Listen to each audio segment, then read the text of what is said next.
My name is Ben Campion, and I'm a 17-year-old from Gonzaga College High School here in Washington, D.C. 2 summers ago, I found myself 12,000 feet up on a rocky precipice, pummeled by a torrential storm in the Grand Tetons. I recalled earlier that day waking up with the sun and the chirping birds. We'd hiked through the lush green undergrowth, ever watchful of a lurking bear. Yet now, we were clinging to a cliff face, experiencing a different side to nature's beauty. Through many similar experiences, I have gained an appreciation for the might of Mother Earth. I believe we are most authentically human when we are camping, hiking, and experiencing nature in its raw form. We humans are fragile and dependent on the gift God has given us. In Pope Francis's encyclical, Laudato Si, he explains that, quote, "Our very bodies are made up of her elements. We breathe her air and receive life and refreshment from her waters," end quote. Our modern world was built on the notion that we have a right to exploit Mother Earth, whose sole purpose is to satisfy our immediate needs. And that is why the world is on fire. In 2017, we surpassed 1 degree Celsius of a warming since pre-industrial levels. Furthermore, our poorest brothers and sisters are suffering from the worst effects. According to the World Bank Group, every year, climate change is pushing 26 million people into poverty. Mercy Corps states that 3 out of 4 people in poverty rely on agriculture and natural resources to survive. Their livelihoods are currently being destroyed by the intensified natural disasters, shifting growing seasons, and destruction of complex ecosystems. The climate emergency has exposed the many ills that plague our world, revealing how they are all connected.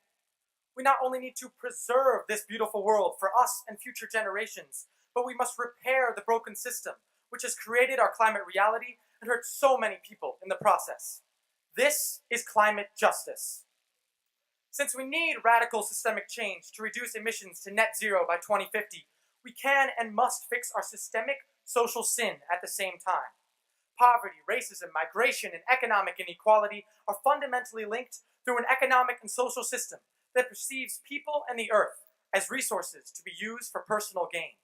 The same mindset of selfish extraction and discount of dignity make this corrupt capitalistic machine inherently unjust. Comprehending the sheer number of issues and dysfunction in our leadership, I felt helpless and allowed fatalism to creep in. There was nothing I could do to change the world by myself. But then I began learning about the mass social movements led by kids younger than me. I learned that there is hope in our world, that we can turn our dreams of equality, sustainability, and peace into action.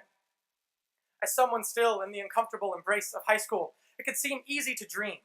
However, the real world, with its increasing responsibilities, grows ever closer.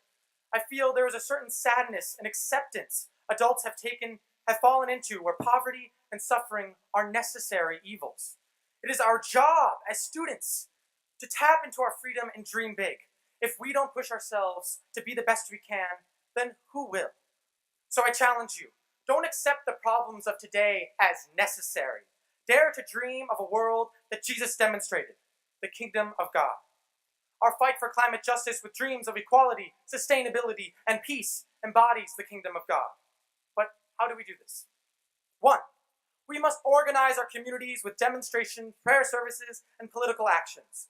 For example, I helped lead a group of students from Gonzaga to the September 20th climate strike, which required working with the school administration and getting the word out on social media. It was hard to disrupt the everyday lives of my peers, to make them think about their role in our futures. Alone, I could do nothing. I realize that community is our strongest asset, because we are fighting a system that prioritizes selfish gains. By starting hard conversations about our climate reality and sharing our hopes, dreams, and plans, we are creating the kingdom of God. Be the alarm bell for those who still can't hear it. This is climate justice. 2. Use the power of your vote to elect a leader who comprehends our emergency and the scope of change needed. Vote for candidates who have taken the no fossil fuel pledge and who champion a Green New Deal. I'm excited to vote for the first time in the 2020 election. Learning about the different candidates has been a whirlwind. But let's not fall into the trap of who's most electable. It is our chance to show each other that we care about having authentic leaders who prioritize humanity's needs. We need to hold those accountable who have been the biggest polluters and profiteers of the destruction and oppression of our world. Just 100 companies and government entities have caused 71% of all global emissions, according to the Climate Accountability Report. To avert the worst effects of our crisis in a short amount of time, we need a nationwide mobilization, enabled by the federal government and led by a massive social movement, supporting a Green New Deal. This is climate justice. 3, we all need to strike and to continue striking. The power of mass nonviolent demonstrations is seen from a great distance. It is the continuous fight of millions of people. Erica Chenoweth, a researcher at Harvard, studied over 300 mass movements and concluded it takes only 3.5% of the population consistently active in protests to force positive political change. For reference, Generation Z, our generation, is 27% of the US population. We can do this. From September 20th through the 29th, we carried out likely the largest climate strike in the history of the world, with 7.5 million people around the globe. It was inspiring to see thousands of students in the streets of DC, walking out of their classes, prioritizing our futures over a missed test or quiz. While fighting for our lives, we still managed to enjoy each other's company and focus on hope in our neighbors. By creating a community with strangers in the streets, we are creating the community of the kingdom of God. On December 6th, we all will strike again. And on Earth Day, we will strike in even greater numbers than before. This is climate justice.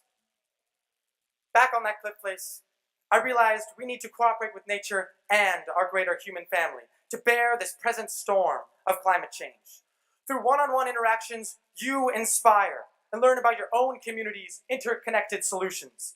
By explaining the real, tangible urgency of climate change to your communities, they in turn will spread the message of action and hope. This is a cultural shift, and we must continue to enact and speed it up, because we have run out of time. We must maintain trust in each other's ability to change, for this is one of our greatest strengths. So smile. You are informed, passionate, young leaders of this world, and cry zero. Zero emissions, zero excuses, and zero time to waste.